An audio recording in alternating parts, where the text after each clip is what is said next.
Farmer prime minister Imran Khan, former federal ministers اور حاضرین، السلام علیکم۔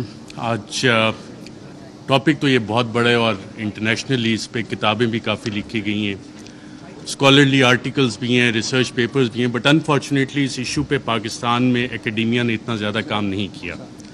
اس لیے میں آج آپ کے ساتھ میڈیا نے اس کو کیسے کانسپریسی رجیم چینج کی، اس کو ڈیل کیسے کیا، میڈیا نیریٹیوز کیسے بنے، وہ تھوڑی ڈیٹیل میں جاؤں گا اور اس کا تھوڑا سا آپ کو اسپیکٹ بتاؤں گا لارجر اسٹریٹجک لیول پہ۔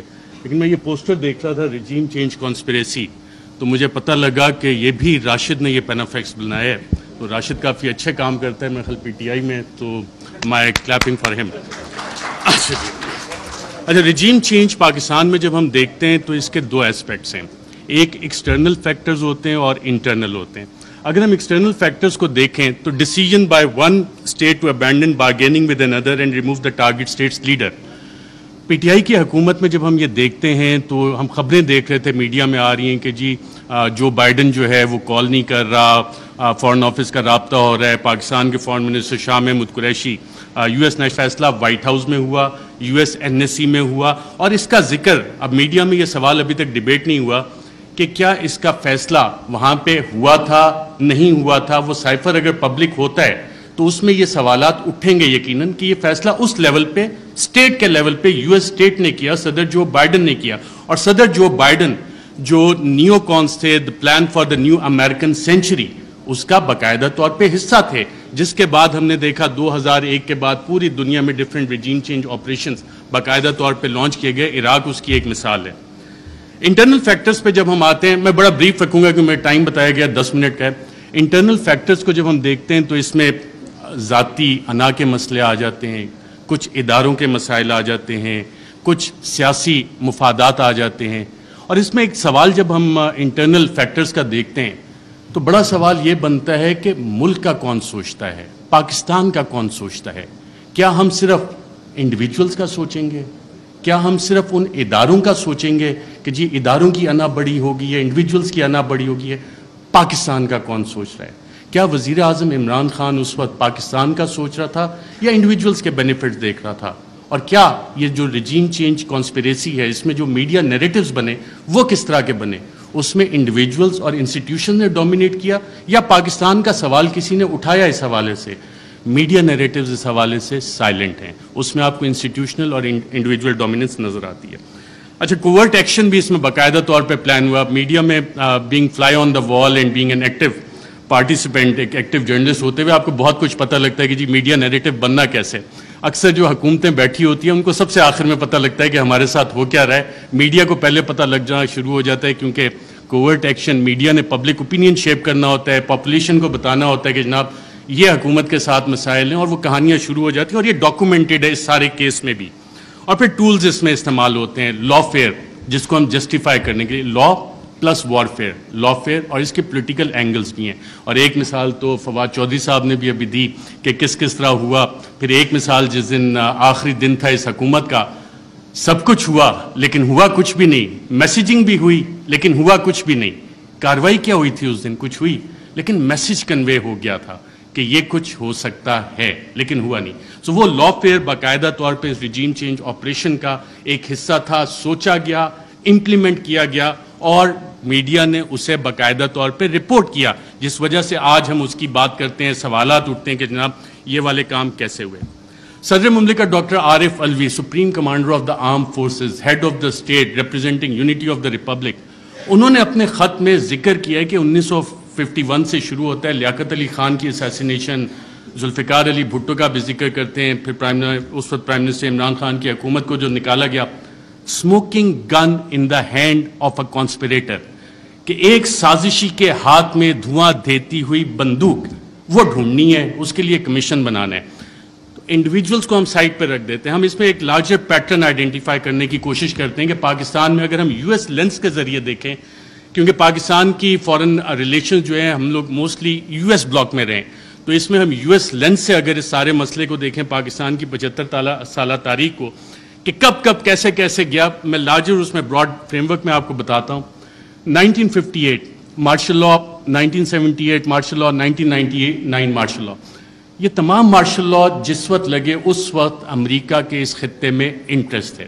1958 میں جب ایوب خان نے مارشل لا لگایا, لیاقت علی خان کی اسیسینیشن 2 ہفتے پہلے ان کے رشیا وزٹ سے ہوگی, آج تک نہیں پتہ لگا کہ پیچھے کون تھا.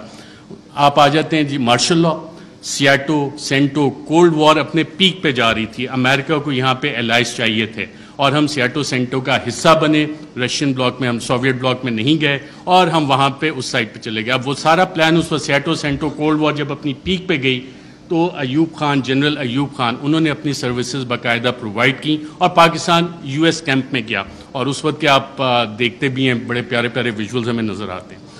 1977 جب ہم دوبارہ آتے ہیں تو اس وقت پھر امریکہ کے ریجنل انٹرسٹ یہاں پہ تھے اور ہم دیکھتے ہیں کہ کوورٹ وار باقاعدہ طور پہ شروع ہوئی, افغانستان کی جنگ لڑی گئی اور اس وقت پاکستان میں پھر مارشل لا آ جاتا ہے. ایک پاپولرلی الیکٹڈ ڈیموکریٹک لیڈر کو پھانسی دی جاتی ہے ایک ایسے کیس میں, غالباً سیکشن 109. فواد چودھری صاحب اگر بیٹھے ہوں تو بتائیں کہ اس میں پھانسی تو بنتی نہیں لیکن پھانسی دے دی گئی اور ضیاء الحق کا مارشل لا آ جاتا ہے. یو ایس انٹرسٹ دوبارہ افغانستان میں. 99 میں جب ہم آتے ہیں دوبارہ تو ایک نئی جنگ ہمیں چاہیے, اس کے لیے نیو کونس کے پلان آلریڈی بن چکے تھے, آلریڈی تھا کہ کدھر عراق میں جنگ ہونی ہے, لیبیا میں ہونی ہے, سیریا میں ہو رہی ہے, ایران, پاکستان بھی اس کا حصہ تھا, لیکن پاکستان جیسے بلڈ بارڈرز کا ڈاکٹر شیری مزاحم نے بتایا, Pakistan for various reasons and one of the main factors being a nuclear power تھوڑا سا بچ گئے. جو وار اگینسٹ ٹیرر ہماری شروع ہوئی, دہشت گردی کے خلاف جنگ, جو ٹی ٹی پی کا سارا انفیوز کیا گیا, وہ سارا اسی کا ایک حصہ تھا کہ یہاں پہ یہ ساری کارروائیاں پاکستان میں ہونی ہیں اور ہم اس ٹریپ میں باقاعدہ طور پہ واک ان کیے. یہ والے ہم 3 فیزز جب نکالتے ہیں, اچھا ان میں ٹرانزیشن کیسے ہوتی ہے؟ ٹرانزیشن پاپولرلی ہوتی ہے. جتنے بھی یہ لوگ گئے, جب ہم دیکھتے ہیں کہ جناب ٹرانزیشن 1969-70 میں جو ٹرانزیشن آئی وہ پاپولر اپرائزنگ ہوئی, پاپولر لیڈرز آپ کے کھڑے ہوئے, پاکستان پیپلز پارٹی کا قیام آیا, انہوں نے کہا کہ جی ناؤ ڈیڈی از نو مور ایکسیپٹیبل, میں بڑا ہو گیا ہوں, میں اپنی الگ پارٹی بناؤں گا, پاکستان پیپلز پارٹی. عوامی لیگ الگ بنی شیخ مجیب کی, اور پھر اس کے بعد کی جو الیکشن مینیپولیشن کی داستان ہے اس کے ریزلٹس ہمارے سامنے. 1988 محترمہ بے نظیر بھٹو آتی ہیں واپس, ایک پاپولر اپرائزنگ ہے, لاہور کے جو جلسے ہیں جن کی مثال دی جاتی تھی, جو کہ اب پاکستان تحریک انصاف نے جتنے بڑے بڑے جلسے کیے ہیں اسے اوور ویلم کر لیا, لیکن وہ مثال دی جاتی تھی کہ پاپولر اپرائزنگ ہوئی اور پھر وہاں پہ جو بھی جو طیارہ جب پھٹا تھا جنرل ضیاء الحق کا, تو آپ کی ایک ڈیموکریٹک ٹرانزیشن آئی. اور یہ وہ فیز ہے جب آپ دوبارہ دیکھتے ہیں کہ ایک ٹرانزیشن ہو رہی ہے, دوبارہ آپ جنگ سے نکل رہے ہیں, حالات سٹیبل ہو رہے ہیں, افغانستان آپ نے فتح کر لیا ہے, سوویٹس کو وہاں سے بھگا دیا ہے, سو جنرل ضیاء کا کام ختم ہو گیا, سو پاکستان میں آپ ٹرانزیشن تھوڑے عرصے کے لیے چلو جی جمہوریت انہیں کھیلنے دیتے ہیں. پھر آ جاتا ہے 1999 اور 2007-8 general Musharraf, war against terror, اور اس کے بعد جب ان کی یوٹیلیٹی ختم ہوتی ہے ہم نے دیکھا ایک پاپولر اپرائزنگ ہوتی ہے اور انہیں جانا پڑتا ہے, ہم لائرز موومنٹ بھی دیکھتے ہیں, ساری چیزیں. لیکن اس سارے عرصے میں جو ڈیموکریٹک ٹرانزیشن ہماری ہوئی ہے اس میں کیا واقعی حقیقی جمہوریت ہماری قائم ہو سکی کیا, یا کہ ہمیشہ ہمیں ایک ہائبرڈ قسم کی جمہوریت جو ہے وہ ملی ہے؟ اور ہائبرڈ جمہوریت بنتی کیسے ہے؟ ہمیشہ ایک کنگز پارٹی ہوتی ہے. جب آپ پاکستان کی تاریخ اٹھا کے دیکھتے ہیں تو جو مین آن ہارس بیگ ہیں, گھوڑے جو لوگ رائڈ کرتے ہیں, ہارس رائڈنگ کرتے ہیں, وہ اچھے گھوڑے رکھنے کا شوق بھی رکھتے ہیں, تو وہ چیز ہوتی ہے. لیکن اس ساری چیز میں ایک ٹائم فریم بڑا ڈیفرنٹ آ رہا ہے پاکستان کی تاریخ میں, وہ آ رہا ہے 2018 سے 2022 کا. اس دوران میں اتھارٹیرین کنسولیڈیشن بھی ہوتی رہی. اتھارٹیرین کنسولیڈیشن اس طرح کے جو پرانے ایسٹس تھے جن پہ کرپشن کے مقدمات تھے ان کو بھی بچایا جا رہا تھا. دوسری طرف ایک حکومت کوشش کر رہی تھی کہ جی ہم نے ڈیموکریٹک کنسولیڈیشن کرنی ہے, اس کو روکا بھی جا رہا تھا. اور اکاؤنٹیبلٹی اس کی بہت بڑی مثال ہے. اور اگر کسی نے اس کا ایک ٹائم فریم نکالنا ہے کہ بڑا اچھا احتساب چل رہا تھا, ساری چیزیں 1 پیج پہ چل رہی تھیں, لیکن پھر ایک پریس کانفرنس مشہور زمانہ ہوتی ہے جس میں پوری نون لیگ کی لیڈرشپ بیٹھی ہوتی ہے اور مریم نواز اس میں ایک بڑی اچھی بات کرتی ہیں کہ چند اہم لوگوں کی ویڈیوز موجود ہیں. اب ماشاءاللہ سارے وفاقی وزراء کابینہ بیٹھی ہے, سابق وزیر اعظم بیٹھے ہیں. اس کے بعد احتساب کے مقدموں کا کیا ہونا شروع ہوا, اس کے بعد کیا ڈیلیں ہونا شروع ہو گئیں, اس کے بعد نواز شریف بھی باہر گئے, اس کے بعد کیسز بھی سلو ہونا شروع ہو گئے, کیا کچھ نہیں ہوا. یہ والی ساری چیزیں تھیں. مجھے میسج آ گیا کہ جی تھوڑا کم کریں. ریجیم چینج جب ہوئی تو میڈیا کی اسٹریٹجی اس میں کیا تھی؟ میڈیا کے 3 ڈیز اس میں باقاعدہ طور پہ استعمال کیے گئے تحریک انصاف کے خلاف. 3 ڈی تھے: ڈسٹرب, ڈسکریڈٹ, ڈینائی. ڈسٹرب کیسے کرنا ہے؟ جتنے بھی پاکستان تحریک انصاف کے پلانز بنے تھے اسے لا فیئر کے ذریعے ایڈمنسٹریٹولی اور انفارمیشن آپریشنز کے ذریعے سیبوٹاج کرنے کا باقاعدہ طور پہ پلان بنا اور اس کی ہم نے مختلف قسم کی امپلیمنٹیشنز دیکھیں.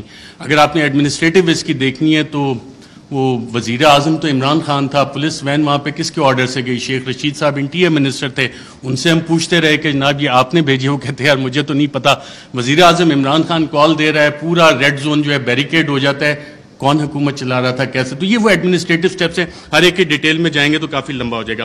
پھر ایک پلان بنا کہ جی 3Ds کا ایک حصہ تھا ڈسکریڈٹ کرنا ہے, عمران خان کو ڈسکریڈٹ کرنا ہے, پاکستان تحریک انصاف کو ڈسکریڈٹ کرنا ہے, اور فریم ورک فار اس میں جو نیوز میکنگ تھی, اگر آپ ریڈ زون فائلز اٹھا کے دیکھیں تو اس میں باقاعدہ طور پہ میڈیا والوں کو یہ بتایا جا رہا تھا, یہ چیزیں میڈیا میں آ رہی تھیں کہ جناب دیکھیں یہ اکتوبر میں ایک جو سلسلہ شروع ہوا ہے نا, یہ بڑی زیادتی کی بات ہے. اس میں چند انڈیویجولز جو ہیں ان کو تو یہ حق نہیں دیا جاتا کہ جی پنجاب پولیس کے پیٹرن پہ چیزوں کو لے کے چلیں, ایسے تو نہیں اجازت دی جا سکتی. لیکن سوال آتا ہے کہ کیا ہمیں اس ملک میں آئین کی حکمرانی چاہیے یا اشخاص کی حکمرانی چاہیے؟ ہمیں قانون کی حکمرانی چاہیے یا چند اشخاص کی حکمرانی چاہیے؟ میڈیا فریم ورک جب آپ اس میں سارا اینالائز کرتے ہیں, جتنے آپ کرنٹ افیئرس کے پروگرامز اٹھا لیں, نیوز آرٹیکلز اٹھا لیں, کالمز, ایڈیٹوریلز, اس میں کانسٹیٹیوشنل فریم ورک وہاں پہ ڈیبیٹ فریم نہیں ہوئی, وہاں پہ رولز آف بزنس کی ڈیبیٹ فریم نہیں ہوئی, وہاں پہ ڈیبیٹ فریم ہوئی اداروں کے حساب سے, وہاں پہ ڈیبیٹ فریم ہوئی انڈیویجولز کے حساب سے.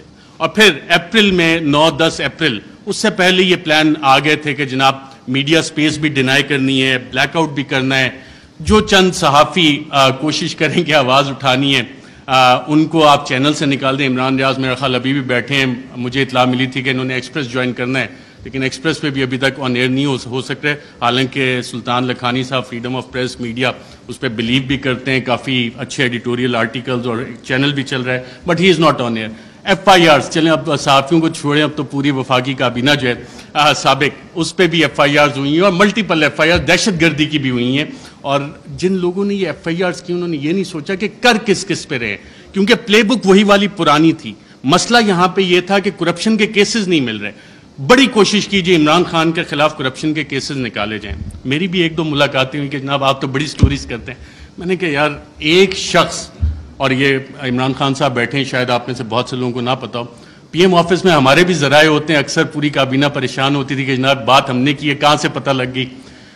وہ شخص جو پانی کی آدھی بوتل بھی ضائع نہیں ہونے دیتا بطور وزیر اعظم کہ یار یہ آدھی پانی کی بوتل میں نے ابھی رکھی, کیوں اٹھا کے لے گئے, وہ کرپشن کرے گا. میں نے سمجھائی لوگوں کو یہ بات, لیکن پلے بک کیونکہ وہی پرانی تھی, کیا کرپشن کے کیسز نکالو, ڈسکریڈٹ کرنا ہے, کرپشن تھوپنی ہے. مسٹر ABC کا فلانا دوست ہے, اس سے نکال کے لاؤ, کچھ نہیں. آج 2-2.25 مہینے ہو گئے, کوئی کرپشن نہ نکلے گا. عمران خان کا کرپشن کا کیس نہیں نکل سکتا, نہ نکلے گا. میں نے بتائی کہ نہیں آپ کچھ کوشش, میں کہا میں یہ کوشش نہیں کر سکتا کیونکہ مجھے یہ پتا ہے کہ عمران خان کی کرپشن نہیں نکلنی. اچھا, media narratives against PTI. French revolution جب آیا تھا تو اس وقت ایک تھاٹ تھا کنگ لوئی کا, میں ریاست ہوں, میں بادشاہ ہوں, میں قانون ہوں. اور یہی چیز ہم نے دیکھی کہ جب میڈیا نیریٹیوز PTI کے خلاف بن رہے تھے, ابھی حال ہی میں آپ اگر آئی ایم دا کنگ کا دیکھ لیں, the king can do no wrong. King ہمیشہ, جو بادشاہ ہے وہ ہمیشہ اچھی چیزیں ہی کرتا ہے. فیٹو پہ پوری حکومت نے کام کیا, حماد اظہر بھی ادھر ہیں, لیکن PTI نے کام نہیں کیا, بادشاہ نے سب سے اچھا کام کیا. آئی ایم دا لا, قانون میں ہی ہوں. پولیٹیکلی آئسولیٹ کرو PTI کو. آج PTI واقعی پولیٹیکلی آئسولیٹڈ ہے. کون سی سیاسی جماعت ہے جو PTI کے ساتھ اتحاد میں کھڑی ہے؟ سب ایک طرف ہو گئے. لیکن ایک سٹرینتھ گین ہوئی اس میں, پاکستان کی عوام بغیر کسی کال کے نکل آئے. اور شاید جو وزیر اعظم عمران خان کا آخری دن تھا وزیر اعظم ہاؤس میں, اس وقت جو لوگ نکلے اور جنہوں نے رپورٹ کیا, آئی تھنک عمران ریاض تھے, باقی ہم لوگ بھی تھے, ان سب نے ایک بات نوٹ کی. آپ نے خود بھی اپنا دفتر چھوڑنا ہونا, کافی ٹائم لگتا ہے, کہ ایک شخص فوراً اٹھ کے چلا گیا اور کہا, جب سوال جواب ہوئے, کوئی رہ تو نہیں گیا, کہ اکیلا کر دیا, اب اس کے ساتھ کس نے کھڑا ہونا ہے؟ پاکستان کی عوام کھڑی ہوئی. یہ وہ ڈفرینٹ فیکٹر تھا, چینج تھی, جس کو کسی سازشی نے کسی بھی سازشی نے کیٹر نہیں کیا ہوا تھا. یہ وہ ویریبل تھا, عوام کا ویریبل تھا, جس کی وجہ سے یہ چیزیں. میں کوئکلی تھوڑا سا 2 منٹ اگر آپ کی اجازت ہو تو سائفر کے اوپر بھی بات کرنا چاہوں گا. سائفر پہ بھی میڈیا نیریٹیوز بڑے بڑے مزے کے بنے, اس پہ اور ڈیبیٹ بھی ہو سکتی تھی, کافی مزے کی چیزیں تھی. پہلا کیا بنا جی, پہلی میڈیا نے رپورٹ کرنا شروع کیا اور باقاعدہ یہ بتایا گیا کہ جی سائفر تو ایگزسٹ ہی نہیں کرتا, سائفر نام کی تو کوئی بلا ہی نہیں ہے. پھر دوسری چیز ہے, میڈیا کی یہ سٹوریز آئیں اور ریکارڈ کے اوپر موجود ہیں, پرنٹ کیے ہیں, ٹی وی پروگرامز ہیں کہ سائفر تو یہ ایزمپشنز پہ بیسڈ ہے. وہ ایزمپشنز ہیں ہمارے ایمبیسیڈر کی یا کس کی. پھر یہ بھی کہانیاں میڈیا میں آئیں کہ جی یہ تو فارن آفس میں خود ہی پی ٹی آئی والوں نے بیٹھ کے بنا لیا ہے, یہ تو شاہ محمود قریشی نے خود ہی بیٹھ کے بنا لیا ہے. پھر جب وہ بھی ساری چیزیں, کیونکہ سائفر ایگزسٹ کرتا تھا, سائفر موجود تھا, پھر کہا گیا جی کانسپریسی کا ایویڈنس کوئی نہیں ہے. اچھا پھر عمران خان بطور وزیر اعظم بھی میرا خیال وہ کرکٹ کھیل رہے تھے, اور جب انہوں نے کہا تھا کہ مینٹلی میں اسٹرانگ ہوں, تو بہت سے لوگوں نے انڈر ایسٹیمیٹ کیا. انہوں نے کابینہ کی بھی کمیٹی بلائی, کابینہ کی اسپیشل کمیٹی غالباً 30 مارچ کو ہوئی. 30 مارچ کو میں نے سابق وفاقی وزراء سے پوچھا, وہاں کانسپریسی کی بات بھی ہوئی, کانسپریسی کا ذکر بھی اس میں ہوا, اور پھر 31 کو نیشنل سیکیورٹی کمیٹی بھی انہوں نے بلا لی, اور اس کا بھی مور اس پہ لگ گئی کہ بلیٹنٹ انٹرفیرنس. اور اس کے آخری پیراگراف میں ایک لفظ لکھا ہوا ہے کہ جو 31 کو نیشنل سیکیورٹی کمیٹی کی میٹنگ ہوئی, اس نے 30 مارچ کے جو منٹس اسپیشل کیبنٹ کے ہیں ان کو ریٹیفائی کیا. اب 30 مارچ کو آپ سب وفاقی وزراء جو اس میں بیٹھے تھے, اس وقت کے وزیر اعظم اس میں بیٹھے تھے, ان سب نے کانسپریسی اور سازش کا لفظ اس میٹنگ میں ذکر کیا. یہ میرے ذرائع نے مجھے بتایا ہے, آپ سبھی یہاں پہ بیٹھے ہیں, اگر کسی نے کانٹراڈکٹ کرنا ہے تو سابق وزیر اعظم خود بیٹھے ہیں, وہ کر سکتے ہیں کہ 30 مارچ کو جو اسپیشل کیبنٹ میٹنگ تھی اس میں سازش کا ذکر ہے. بالکل سازش کا میں ایز اے جرنلسٹ کلیم کر رہا ہوں. پھر یہ کہا گیا کہ جی وہ انٹیلیجنس ہم نے خود ہی کر لی, اور انٹیلیجنس کی بیسس پہ آبویسلی اس پہ سوال اٹھے کہ انٹیلیجنس, ہمارے انٹیلیجنس کے ادارے بہت اچھا کام کرتے ہیں, دہشت گردی کے خلاف بہت اچھا کرتے ہیں, پاکستان کی سیکیورٹی کے لیے بہت اچھا کام کرتے ہیں. لیکن مسئلہ یہاں پہ آتا ہے کہ جب انہیں ڈریگ کیا جائے سیاسی معاملات میں اور یہ کہا جائے کہ جی انویسٹیگیشنز ہوئیں, کون سی انویسٹیگیشنز, یہ سوال ہوا ہے. اب ریجیم چینج میں انٹیلیجنس کا ایک بنیادی کردار ہوتا ہے, انٹیلیجنس انفارمیشن کا بنیادی کردار ہوتا ہے. اگر آپ اگلی سلائڈ کریں ذرا, Colin Powell U S secretary of state, U N security council میں انٹیلیجنس انفارمیشن کی بیس پہ انہوں نے کہا جی یہاں پہ یہ والے ویپنز عراق میں موجود ہیں, یہ کیمیکل ویپنز ہیں, یہ نیوکلیئر ویپنز وہاں پہ وہ بنا رہے ہیں. عراق وار ختم ہو گئی, عراق تباہ ہو گیا. یہ اس انٹیلیجنس انفارمیشن کی اوقات تھی, ویلیو تھی, جو آج تک نہیں ملی. میں ایک اور آپ کو افغانستان سے ریلیٹڈ انٹیلیجنس انفارمیشن دیتا ہوں, انٹیلیجنس ڈس انفارمیشن, کہ اسامہ بن لادن کے پاس نیوکلیئر ویپنز ہیں. اور اسامہ بن لادن کے پاس نیوکلیئر ویپنز, اگر آپ یہ سٹوری دیکھیں تو یہ جسٹیفائی کرنے کے لیے تھی کہ جی افغانستان میں امریکہ نے حملہ کرنا ہے. اور اس وقت آپ تمام امریکی اخبارات اٹھا لیں, ورلڈ ایکسکلوسیو ڈان نے بھی فرنٹ پیج پہ چھاپا کہ جی ایک ایکسکلوسیو انٹرویو ہوا ہے, اسامہ بن لادن کے پاس نیوکلیئر ویپنز ہیں. وہ نیوکلیئر ویپنز آج تک نہیں نکلے. تو یہ ہوتی ہے انٹیلیجنس انفارمیشن. جب تک آپ تحقیقات نہیں کرتے, اسے ویریفائی نہیں کرتے, بہت سی جے آئی ٹیز میں انٹیلیجنس انفارمیشن آتی ہے, بہت اچھا کام ہوتا ہے, لیکن اس کی ویریفیکیشن چاہیے ہوتی ہے. انٹیلیجنس اور انٹیلیجنٹ انفارمیشن میں فرق ہوتا ہے. اس کے علاوہ بہت ساری چیزیں ہیں. پروپیگنڈا پہ اگر ہم جائیں, ڈی کلاسیفائڈ ڈاکومنٹس بہت سارے آ گئے, چلی کے حوالے سے, ایران کے حوالے سے, کیونکہ ٹائم میرے پاس کم ہے, میں نے کہا یہ والے لارجر ایشوز آپ کے سامنے رکھوں.